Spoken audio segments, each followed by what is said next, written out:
Oh, you guys saw it. You saw it all, didn't you? You guys probably saw all the good stuff.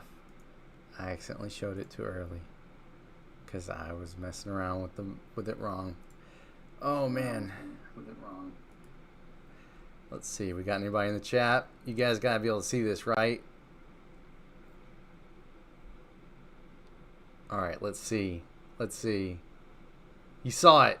All right. Awesome. Hot mic'd it. So you guys can hear me then?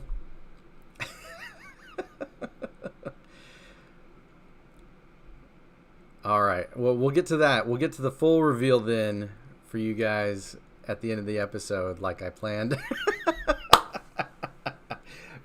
Good job, Sean. Good job. Um, yeah. So I'm obviously still trying to figure this whole streaming thing out. But here we go. Let's just dive right into it. So today we're going to be talking about one of my favorite games, Stellaris. This is something that I've got a gazillion hours in. So before we dive right into it, let me go ahead and do the standard station identification. I have been having a little bit of trouble. For some reason, I'm not seeing the chat, which is weird. So I am working on that right now. I'll be switching back and forth so I can see y'all in the chat through a different window. So apologies for that. But station identification, welcome to the Roberson Rebellion. This is your Rebel's Guide to Popular Culture and Gaming. I'm your host, Sean Owen Roberson, aka Rebel One, and I would like to invite you to enlist in the Rebellion. So join me every week for live interactive episodes. Subscribe to the channel, hit the like button, and share it with your friends if you don't mind. Also, might want to hit that bell icon because a lot of times I was trying to do it every Wednesday, but sometimes it just seems to work out better to do it different days of the week, depending on people's schedules or different things that are going on. So, first things first, I want to acknowledge everybody in the chat. So thank you guys for joining me again. Mr. Michael Dan, Mel Primus, Disco Corpse. I think we've got some more. Venatus Vinco in the house. So I got a big announcement today.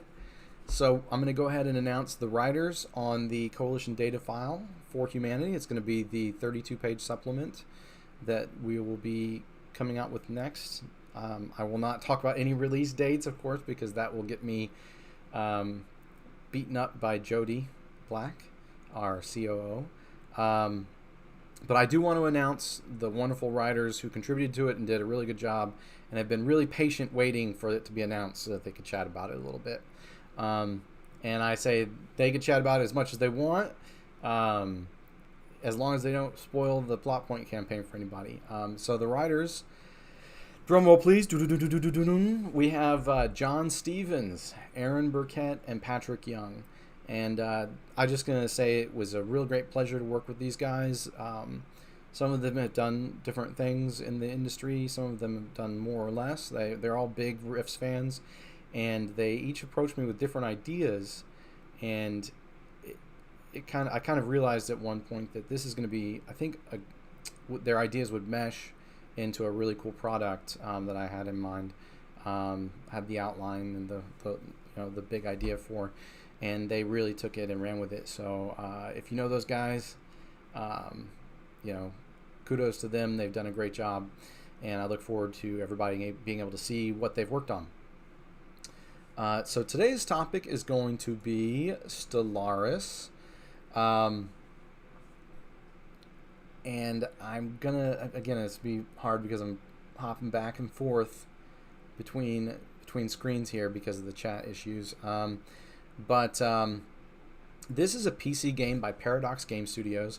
And one thing, if anyone's familiar with Paradox, they make Crusader Kings, Europa Universalis, Hearts of Iron. These are all grand strategy games, is their big bread and butter thing. And Stellaris is there for most of their things are historical grand strategy. So there's Imperator Rome, which starts in the Roman and Greek era, the classical age.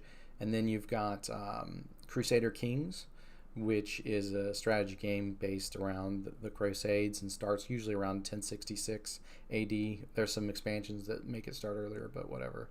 And then you move up to their next big game is when that time period ends, you basically jump into the time period around the Renaissance for, I just said it, Europa Universalis.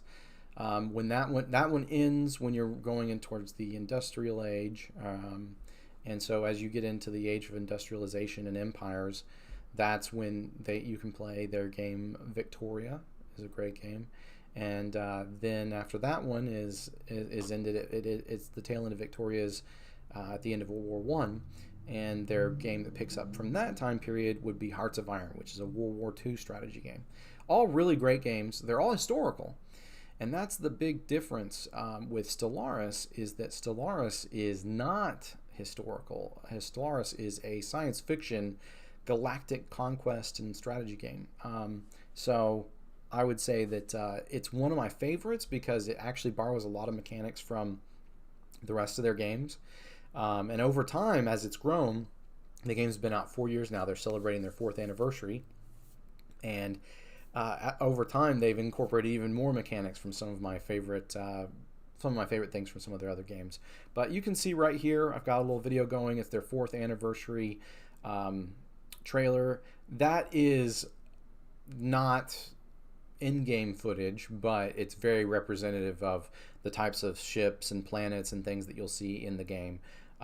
They really don't mess around. The game's got really great art and production values. And I think that's one of my favorite things about it. This really does, I think, the video really does capture sort of the feeling that you'll get when you play the game. And one of the things I like about it, similar to Crusader Kings 2, is that as you play Stellaris, you feel like you are a galactic overlord or someone trying to guide the hand of the galactic empire. Maybe if you've read the Foundation series by Isaac Asimov or something like that. Or if you're into Warhammer 40,000 or Star Trek or Star Wars, it can feel like all of those things, depending on how you play or what happens in your game. And there's a lot of innovative stuff about the game that I'd like to talk about. But real quick, the general overview is that it's a 4X game generally, but it does have a lot of diplomacy. So 4X games are explore, the X's are explore, expand, exploit, and exterminate. And in Stellaris, sometimes the extermination's happening to you because there are different galactic crises that can happen. So when you're playing the game, there are marauder fleets, kind of like Mongol hordes that can break loose or something like that. There's also different things that can threaten the entire galaxy, invasions from extra galactic invasions or extra dimensional invasions of different sorts of monsters. And I don't want to give away any of that, but it's pretty cool when you play the game. And there's quite a few different ones, so you can run into a lot of different things in each game. One of the really cool things about the exploration part of the game is one of my favorite parts of the game is searching through the galaxy and finding the different wonders and things that or different science projects. You send out science ships to chart the galaxy and to explore, and your scientists will basically discover all different types of stuff. And in fact, in newer expansions, they have what are called archaeology research projects. So you actually send your scientists down to explore and find out what's happened, what's the history of the galaxy. And as a little teaser hint, it's kind of like if you've played Mass Effect, or if you've watched Star Trek or Star Wars.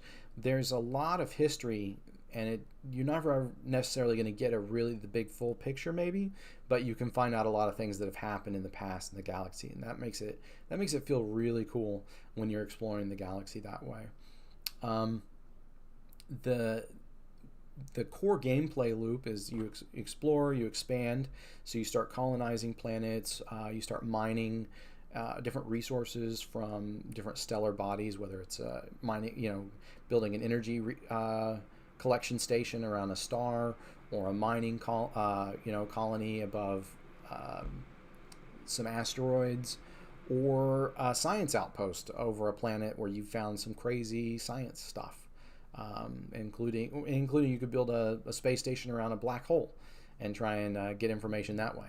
And there's a lot of different events and chained events that can happen with a lot of interesting decisions. There's also different space animals and things like that floating through space that you can run into and discover, and make choices on how you want to deal with that.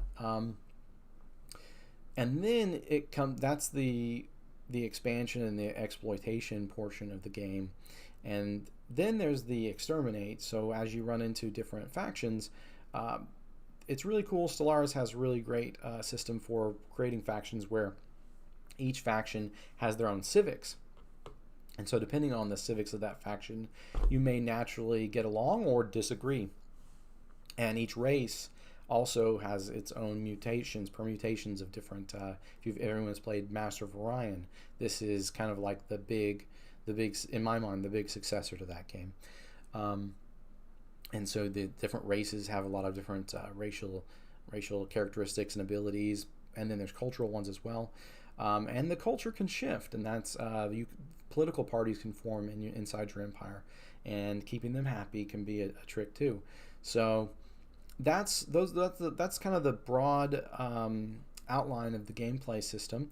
The main areas that you're going to be looking at when you're playing the game are planets, systems, and then the galaxy itself, the whole galaxy map. So the planet maps, when Stellaris first came out, were similar to when you have a city in Civilization and you have different tiles that you can work.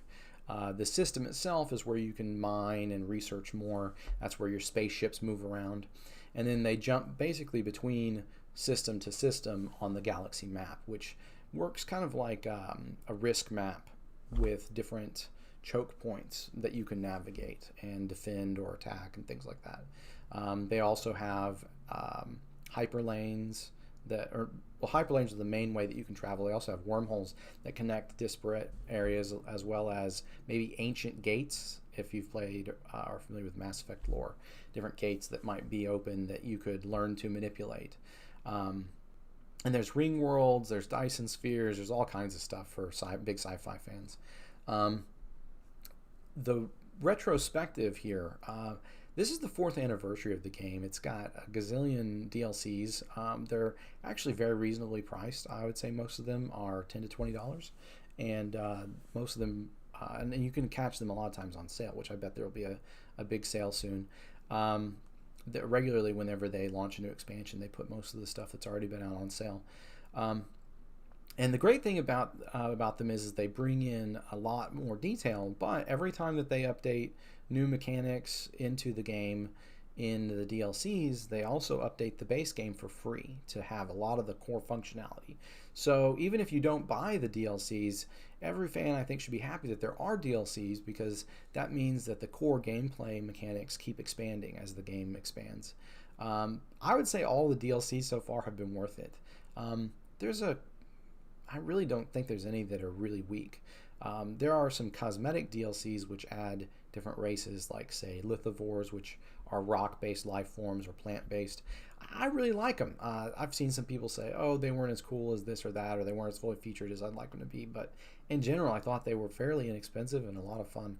And they add more and more variety to the game. So I really appreciate all of them. As far as the retrospective, I'm going to talk about 2 of the big design changes that have happened since the game launched. One of the big ones, I think the biggest ones, is that originally when the game originally launched, you could choose different types of faster than light travel for your civilization. There was wormholes, where you would build these wormhole stations that kind of project wormholes, and your ships could jump out to them. But it meant that you were constantly upkeeping different and building these forward wormhole stations so you could jump between them. It meant that sometimes expansion was pretty tough, but you could quickly maneuver within your own territory. There was warp travel, which meant that you could just travel freely between the stars. It was one of the slower ways to travel, but you could go anywhere. You couldn't really be cut off from most areas of space. There was hyperdrives, and they had to move along predetermined hyperlane routes. So that was a little it was faster than warp travel, but sometimes you wouldn't be able to navigate to certain areas. You'd be cut off, and it was an interesting wrinkle. In the end, I think his name was Hiram I'm going to say his name wrong. Firaus was the original designer and game director. He did a great job with it. Got us what we know to be the basics of Stellaris, and with all those different movements, and then also the way that population worked in the game was that you, like Civilization, you just assign them to different squares on a planet. The bigger the planet, the more squares. Some of them would be special, and it was pretty cool. And one of the neat things about it too was that the individual pops had their own ethics. So your faction as a whole might be militaristic or pacifistic or xenophobic or xenophilic. They like aliens, they hate aliens, right? Religious, non-religious, but your individual population points on the planets would have those characteristics as well. So if enough of them change, a whole planet could switch, and events and different things that happen on planets could influence the ethics of the pops on it. So I thought that was really neat. It was a really cool system, but they took that after the next game director came in, and I can't remember his name right now. Anyways, really cool guy. Man, I can't believe I'm not. It'll come to me in a minute. Anyways, when he started working on the game, one of the big things they did was they pared down to just the one core. They decided on one type of hyperdrive travel, FTL travel, faster than light travel, and that was hyperlanes. And that way, it meant the game was more strategic. You had choke points. Also, there weren't all these random different kinds of FTL that you were trying to figure out. Instead, you could search and try and get towards jump drives, which would allow you to jump between long distances on the map. And there's also ways that you can basically do kind of like the warp drive thing and let your science ships travel through uncharted space that way. There are different ways that you could research those things, and they also added the wormholes instead, where they would join different regions of space. So and the gates as well, that means that you could travel vast distances across the galaxy, depending on where those natural wormholes might occur, or where those gates might already be, or if you basically kind of like if you're playing Civilization, building a wonder of the world. Instead, you can build mega structures, and so you could build these gates to link into that gate network. So I thought that was a really big improvement for the game because it added a lot of strategic depth, and it meant that you now could defend one star system or two star systems and fight for and take over choke points, as opposed to movement basically being a free-for-all. It added a lot of tactical depth or strategic depth to the game. The other thing that has changed as well is that the pop system, where you were just putting them on different parts of the map of a planet, was overhauled to be more like the economy in Victoria 2, where pops actually had different social classes and filled out different social strata depending on the type of society and culture that you have. And so that meant that you actually would make sure that you had enough educated pops to fit into different slots for advanced production. You would also need your worker bees and things like that, as well as your ruling class or elites. And depending on your government structure, those different and the way you set up your policies within your faction, they can all have different amounts of political weight, which can have huge effects on your faction. So that's one of my favorite things about the game. The latest advancements in the game is they've been taking a lot of those systems and really dialing them in and bringing out the quality in them. And so I'd say that anybody that, if this sounds cool, being a galactic overlord sounds cool, you have all types of choices. This game is really awesome. You want to be peaceful science beatniks, you can do that. You want to be killer out of control android robots, you can do that. You want to be all-consuming swarm of bugs, you can do that. You want to be robots that instead are trying to kind of like the movie Wall-E, trying to make humans happy and just keep them fat and happy. You can do that. You can do all types of stuff, plus your traditional science fiction tropes.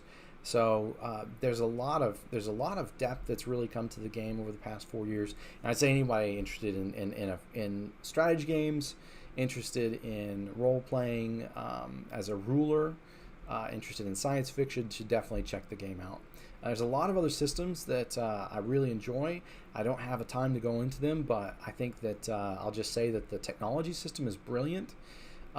It's kind of a card-based system where, depending on the ethics and other factors in your faction, so say you're playing a more militant race, you have a higher chance of drawing weapon research possibilities, and you get basically 3 or 4 or more, depending on the technologies you have and other factors. You get 3 or more technologies to choose from, and you have to choose one of the 3, and then you move on to the next choice. And the cards can get shuffled back in the deck, but you don't know if or when you will see them again. There's also rare technologies that can come up. They're purple, and so they're color-coded so that you know that it's something special. You might want to grab it now.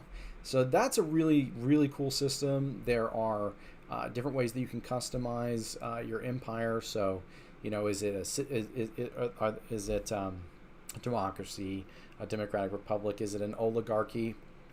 Is it an empire? What is it? Is it hereditary? Is it based on religion? And then there's other different things that you can pick that will specialize your empire even further. So maybe you have a republic that's based around citizen service, and or maybe a really powerful navy. Those are all different possibilities. Just minor examples of it. There's everything from genetic engineering to unlocking cybernetics for your race and completely changing your race that way, or other races that way. There's just a lot of depth to the game, but I would say that the main thing that all this adds is a ton of replayability. The game is also multiplayer. Real time. It's a real time pausable strategy game. So you can be trucking along, and then you can pause it like many of Paradox's other strategy games. If you're playing single player, that's easy to do. If you're playing multiplayer, sometimes you got to beg somebody to slow down the progression of time, but that's okay, and you can have a lot of fun that way with your friends. So that's another thing that makes this game a lot of fun, is how you can play it competitively with or against your friends. DLCs, again, I touched on those already, but there's a lot of them out there, and they bring a lot of great features to the game that I think easily trump the type of stuff that you're going to see in modern Civilization and other 4X titles. The battles are beautiful, and they're pretty cool. There's a lot of strategy about what you're going to put on your ships and arm them with, and when to strike and where to strike. The game has a massive modding community, so it's very popular. In fact, they recently posted that since they launched their most recent DLC called Federations, where you can put together federations with other factions, and there's different kinds of federations. You can do a technocracy, where you're all about research. You can do a trade federation. You can do a kind of, federation from, a democratic federation like you would have in, say, Star Trek, or you can do one where you're the evil warlord that's getting all the other factions under your heel. Since that launched, the number of players has hit an all-time high for Stellaris, for concurrent players online. So it's a pretty popular game on Steam, especially for a grand strategy game. Those aren't usually like super crazy popular, but this one is. Kind of like how RimWorld is a very popular sim game. So I would say definitely check it out. There's a lot of great DLCs and mods. So we'll come down next to graphics. So graphics, if I'm going to go out of 10, I would say that Stellaris is probably a 9, 8 or 9. I don't know if the art style sometimes is a little chunky for my taste, but overall I really like it. I really dig it. There's animated portraits for dozens of different races. And there's even it's a little complicated, but it's simple enough that a lot of modders can even get in there and put together animated races as well. The graphics are sometimes you play in the game and it's just gorgeous, and it really blows your mind. the sound, I would say that the sound is also very high. This game has an amazing soundtrack and awesome special effects. There's a lot of voiced advisors, different kinds of advisors that you can select that will give you your updates when you get notified of X, Y, or Z different thing. And it adds a lot of immersion when, if you're playing as a cyborg or a machine empire, when that advisor sounds the part, or when you're playing the mercantilist empire, that your advisor sounds like some slick merchant. And that adds a lot to the game, I think. The UI is it's not perfect. I would say, though, it's more of like an 8 out of 10.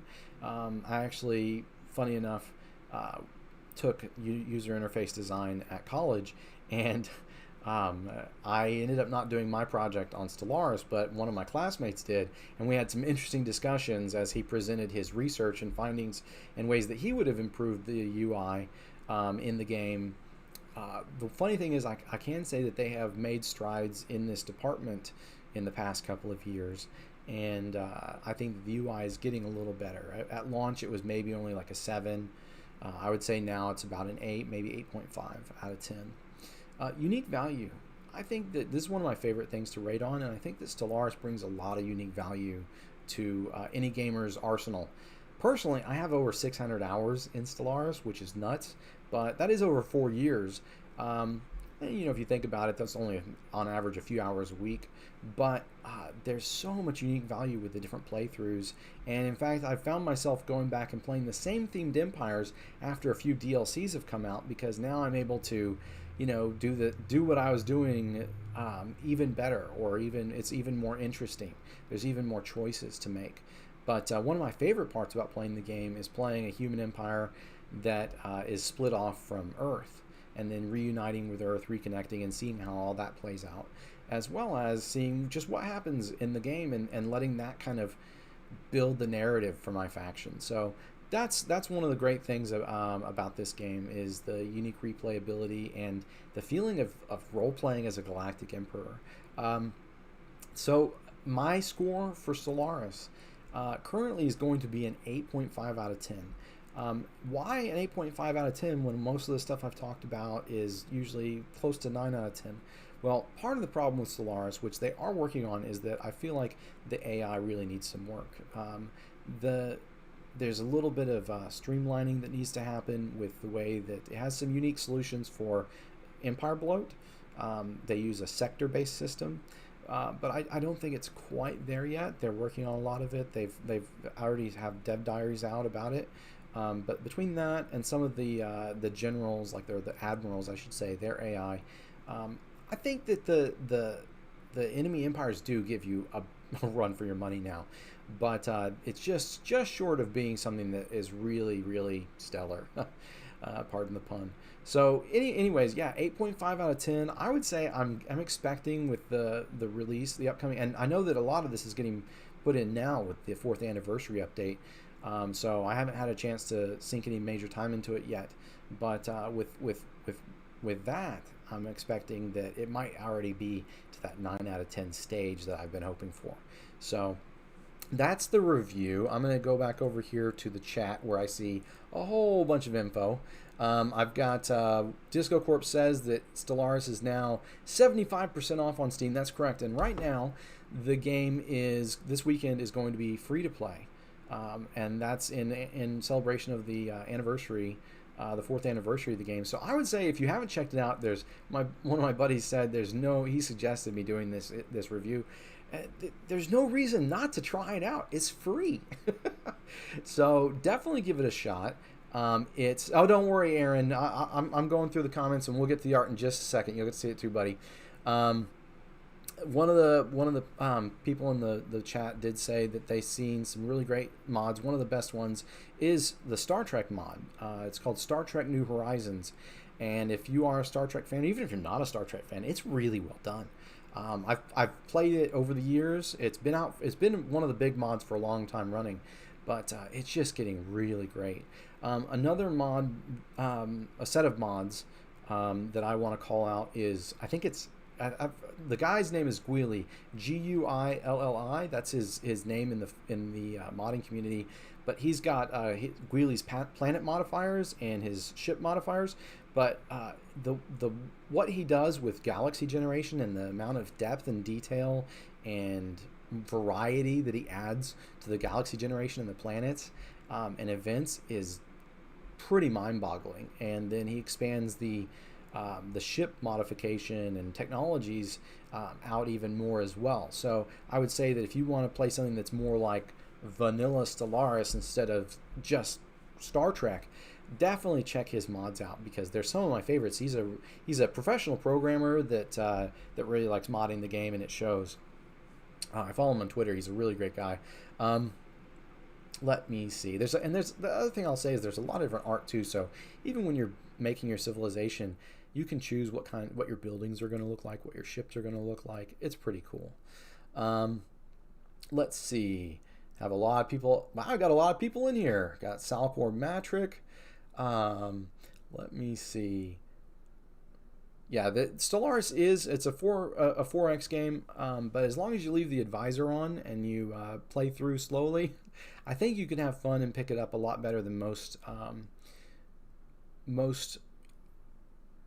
especially most Paradox strategy games, but most 4X strategy games in general. And one of the things that Stellaris does, I think, fairly well is progressive disclosure. So it progressively discloses and emphasizes different parts of the game mechanics. So at first you're focused more on exploration and research, and then as you slowly figure that out, you start slowly getting into diplomacy and war and those kind of things. So it's one of those games that you can have a lot of fun as you dive in and learn about it.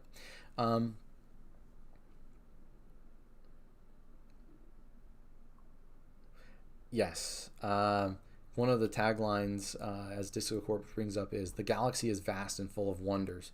So that, I think, it's a great way to refer to the game, and it really is a game that has a lot of depth and a lot of interesting things to find in it.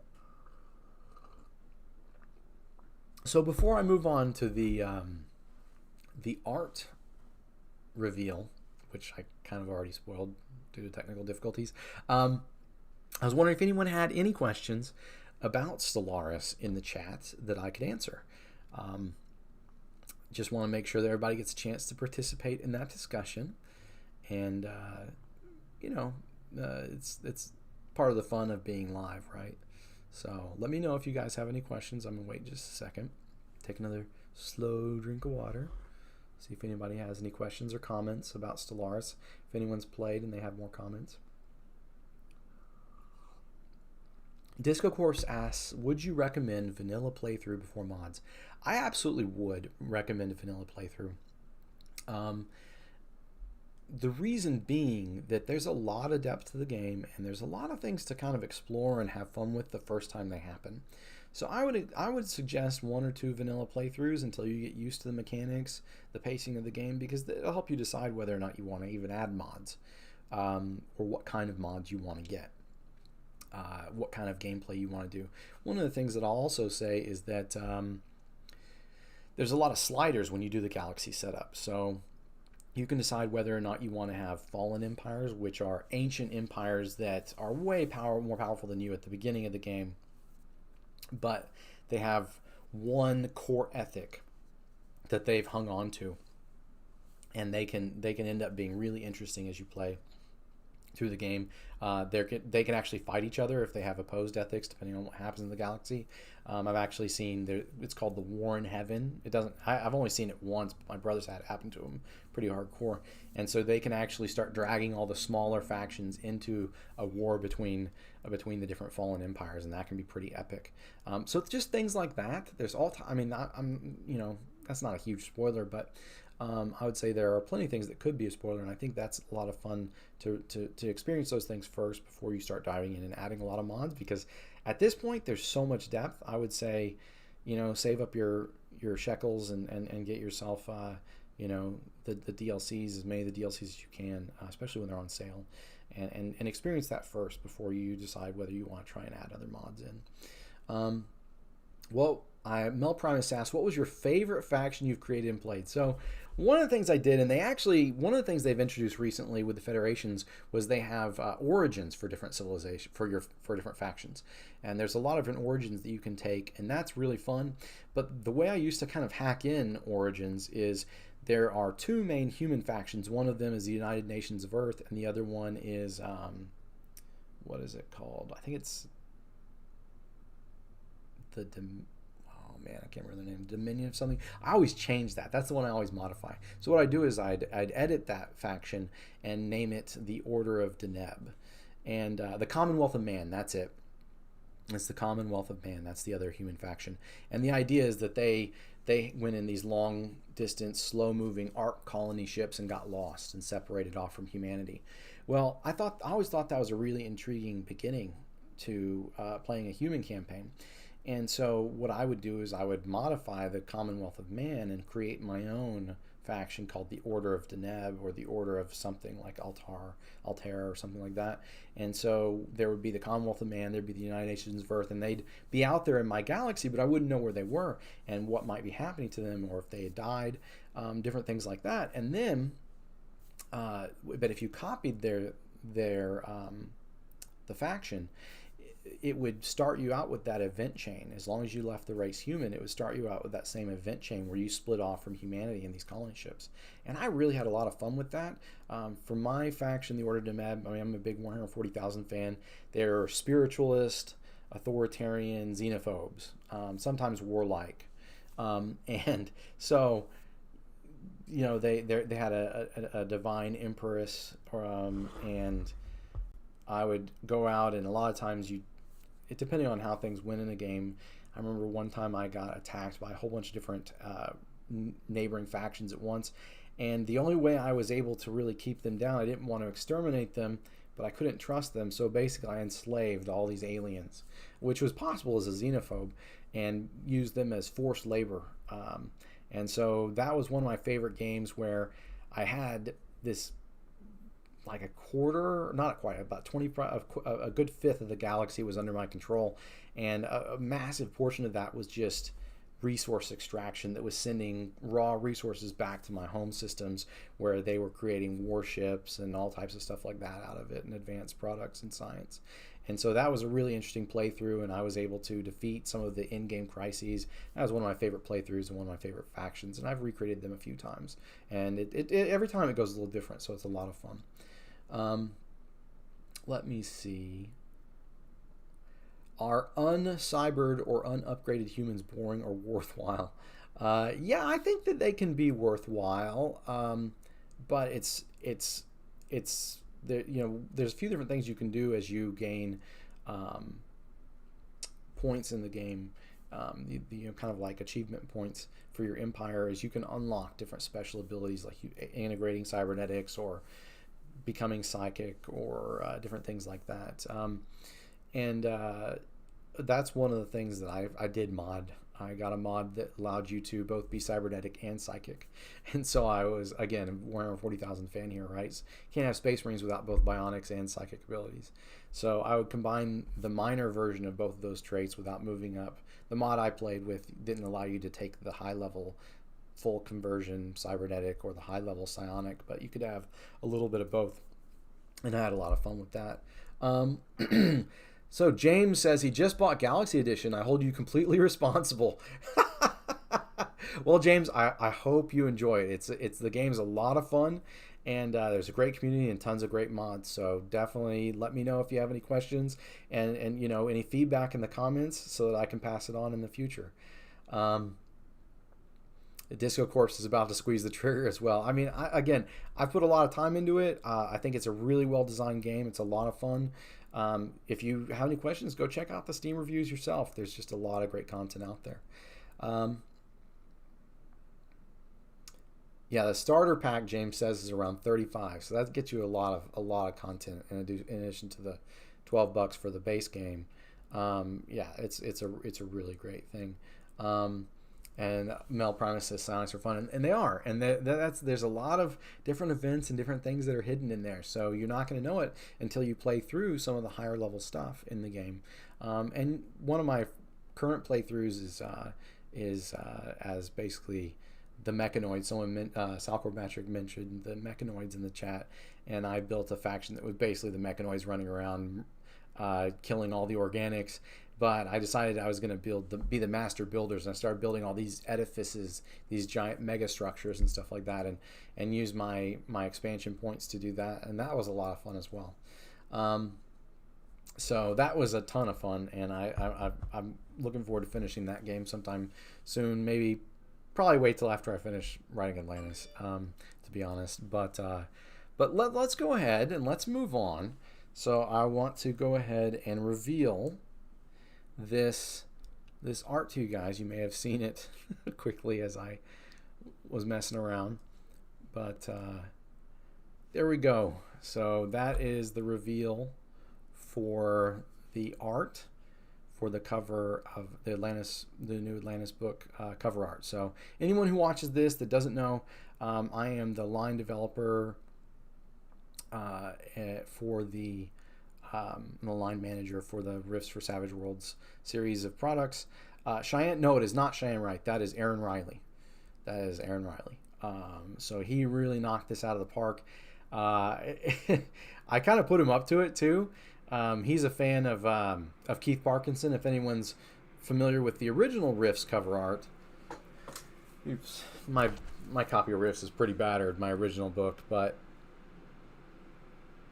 so this is, I challenged him to meet or beat the late great Keith Parkinson in this field, and I have to say, when I saw this cover art, I squealed. Noise started coming out of my mouth, and I had to cover it. And so yeah, I'm really happy with this art. I'm really looking forward to being able to share it with more people. But I think that this is going to be a defining piece of Rifts art. So take a good look at that. It's pretty sweet. It's already been approved by Kevin. So yeah, we got it approved recently, and I just wanted to make sure I could share it with everybody. Get everybody hyped for Atlantis. Get you as hyped as I am for Atlantis. So there's the little Aaron Riley signature there too. Yeah, I think this is a great piece of art, and I can't wait for you guys to get your hands on more of the info about Atlantis in the near future. Yeah, Salcor, it is amazing. It is amazing, isn't it? I think Aaron really outdid himself. I put him up to it. I challenged him to beat beat Keith Parkinson, and to his credit, he asked me for all the background material I could give him about the Splugorth and the Altaran warrior women, and I asked for I told him the general scene I wanted, but I asked for some of these Greek in the background items, the Greek different Greek temples and structures, and he just really came through, and it's very dynamic. It has a really, really great sense of depth. I feel like I can really see the shape of that barge. So, yeah, it's really great art. So, anyways, I just want to share that with you guys. I hope you guys enjoyed this review of RimWorld. I hope you enjoyed this little review of, or not Rim, well, I said RimWorld, the review of Stellaris. I hope you enjoyed the review of Stellaris. Will Atlantis have a plot point? That's a question. Yes, every world book is going to have a plot point campaign. So this is going to follow the same general format as the North America books. In the future, though, we're going to be doing one book at a time and looking to, unlike North America, most of the rest of the planet, I think we're going to be able to break it into a chunk and knock out most of the core plot and important stuff that's going on in that chunk of the world, as opposed to needing to come out with 3 different world books to cover one like the North American continent. And that's far from done, right? That doesn't mean we won't have more adventure expansions and things like that come out, like the 32-page modules or something in different parts of the world. But the world books, I'm looking to, we're going to have Atlantis and the Demon Seas. So that was the cover art for that book. And then we will see where we go next, but you know, I'm leaning towards hitting South America. Tentative page count. I do know the tentative page count, but I don't know how much they want me to talk about stuff like that. We'll just say that it's going to be very similar to what you've experienced in the previous 3 world books. We'll just put it that way. Yeah. So, real quick, any more questions? I'm not going to get really deep in here. I'm not don't even ask about release date. But I'll maybe answer 1 or 2 more general questions about Atlantis before signing off.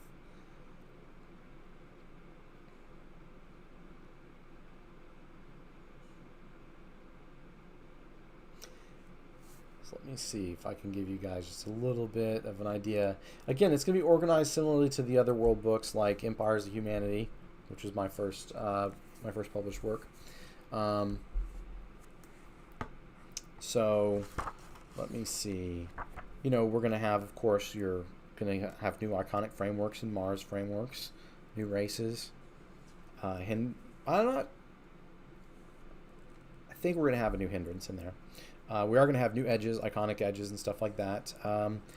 New gear, of course, and even magic systems or ways to deal with certain, you know, Splugorthian or Megaversal things like bio-wizardry and tattoo magic, of course, and the Stone Masters. There's going to, of course, be a Game Master's Guide with help on how to run a lot of that.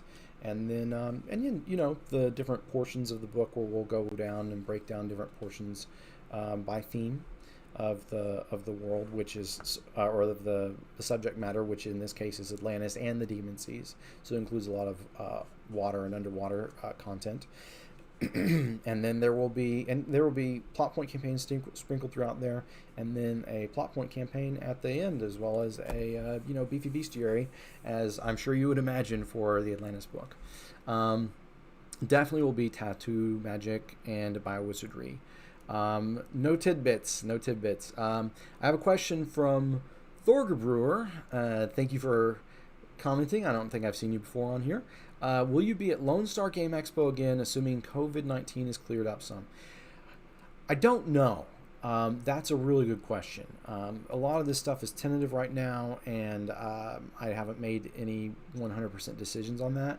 I will say that I'm a huge fan of Lone Star Game Expo. If anyone's not familiar with it, it's up in Dallas and runs, I think it's in August, September, or early September, usually the first or second week of September every year. So assuming that goes off again, I think if it's possible, I will be very interested in going. Hope that helps. Let's see. Salcor asked for very specific items in the book. Yes, Thorger says, I enjoyed your one-shot adventure. Can't recall if it was released. That happened right when the first rifts appeared.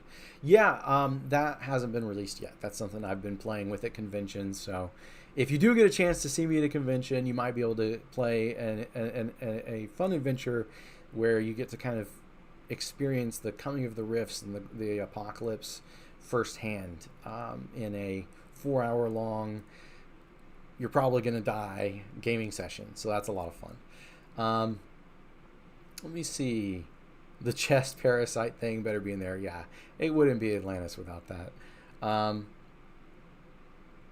That image was burned in my mind as a kid, says Mel Primus. Yeah, there was some creepy stuff. That's one of the things as I went back and I was working on this and doing research and stuff, it just kind of struck me how crazy Atlantis is for rifts and how awesome it is. So I'm really looking forward to making sure that we continue on that great tradition.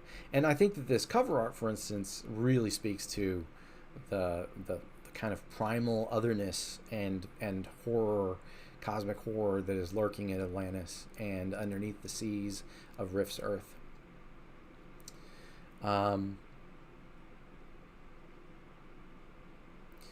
Disco Corpse asks, is there a Chaos Earth mini setting anywhere in the works? No, not currently. We do not have the we do not have the license for Chaos Earth.